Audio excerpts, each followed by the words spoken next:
لوگوں کا حساب اعمال کا وقت نزدیک آ پہنچا ہے اور وہ غفلت میں پڑے اس سے منہ پھیر رہے ہیں۔ ان کے پاس کوئی نئی نصیحت ان کے پروردگار کی طرف سے نہیں آتی مگر وہ اسے کھیلتے ہوئے سنتے ہیں۔ ان کے دل غفلت میں پڑے ہوئے ہیں اور ظالم لوگ آپس میں چپ کے باتیں کرتے ہیں کہ یہ شخص کچھ بھی نہیں مگر تمہارے جیسا آدمی ہے، تو تم آنکھوں دیکھے جادو کی لپیٹ میں کیوں آتے ہو؟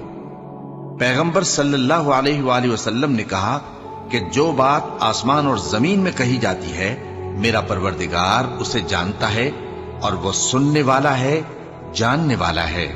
بلکہ ظالم کہنے لگے کہ یہ قرآن پریشان باتیں ہیں جو خواب میں دیکھ لی ہیں، نہیں بلکہ اس نے اس کو اپنی طرف سے بنا لیا ہے، نہیں بلکہ یہ ایک شاعر ہے۔ تو جیسے پہلے پیغمبر نشانیاں دے کر بھیجے گئے تھے اسی طرح یہ بھی ہمارے پاس کوئی نشانی لائے۔ ان سے